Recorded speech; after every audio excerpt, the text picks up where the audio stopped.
Good afternoon, sir. The intent of this bill is definitely appreciable as it recognizes the right of women and it gives women to take her own decision towards the reproductive health.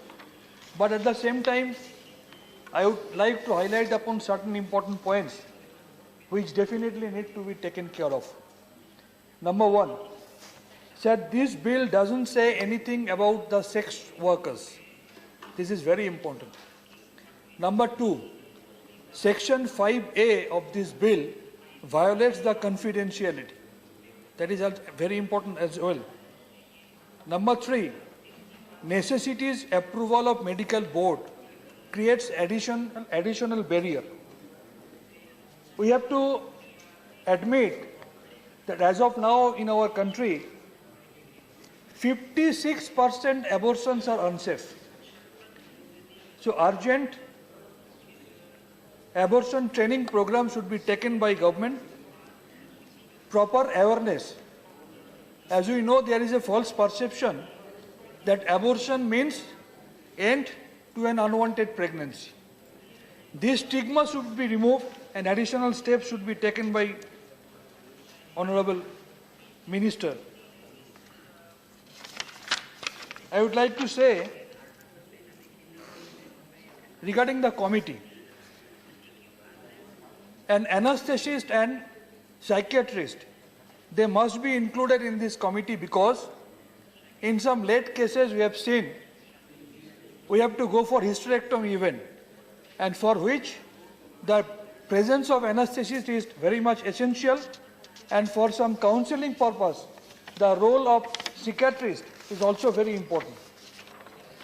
My next very important suggestion is a fast-track court should be set up immediately. My respective chairman, sir, suppose a minor in Hathras or Balarampur becomes a victim of rape. She is not able to understand herself that she has become pregnant. After a few weeks, it is only her mother who recognizes that that victim of Hathras has become pregnant.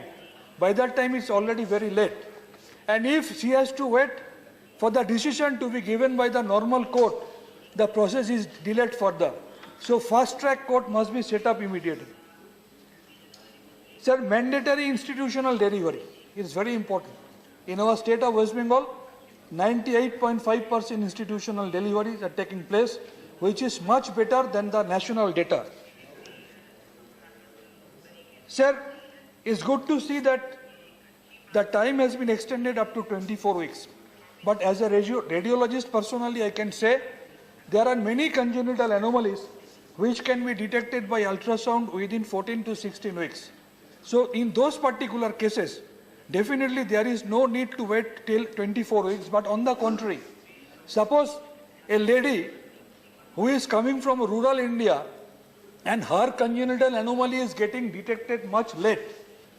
In that particular case, as in our country till date, the viability is considered up to 28 weeks. So in those special and particular cases, my submission is this should be allowed up to 28 weeks, which is the cut-off time of viability. It has been mentioned that 2 registered medical practitioners should be there. My suggestion will be, instead of 2 medical registered practitioners, it should be 2 specialist gynecologists. And last but not the least, the most important point, once again I would like to highlight upon, until and unless institutional delivery should be made almost 100%. We cannot decrease the maternal mortality rate, which has been decreased in our state of West Bengal significantly. The same model should be followed in the rest of the country. And my suggestion will be, once again, I appreciate the intent of this bill, and at the same time, I suggest that this bill should be sent to the Select Committee to have further discussion with all the other stakeholders to give a good shape. Thank you very much. I would like to share my 3 observations regarding this bill.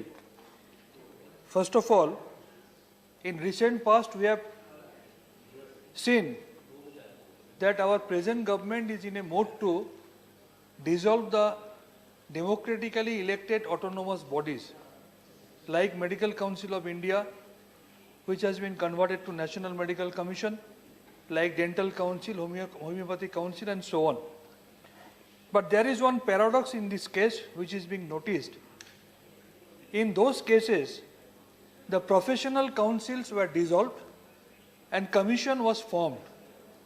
But here, paradoxically, we have seen that the commission is being formed, at the same time the professional councils are also existing. So, to my utter surprise, it is something really paradoxical. Number two, so far my understanding goes, the duration of the course that has been given is 3 years to 6 years. I know, and you also appreciate, that 6 years is just double of 3 years. So, either it is 3 years or 6 years, number one. Number two, there is no clear-cut mention regarding the internship, in which period those professionals will be getting hands-on training, which is very much important in this type of cases. So what will be the duration of internship? If it is of 1 year, then the student who is undergoing this course for 3 years, and if their internship is for 1 year, then we all understand that they will be getting the training for only 2 years. And if they get the training for 2 years only, what they will run and what they will treat. And my third point, to my understanding, sir, it's once again slightly violating the constitutional character and the federal character.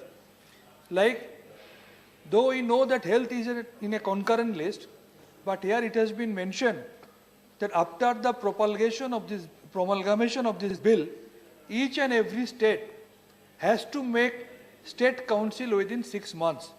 So it is becoming a binding to each and every state. I personally believe that states should be given little more liberty to take their own decision, because the healthcare scenario and the healthcare structure is not same in each and every state, sir. I believe our respected and learned minister will take all these points into consideration. Thank you very much. Thank you, Dr. Shantanu Sen ji.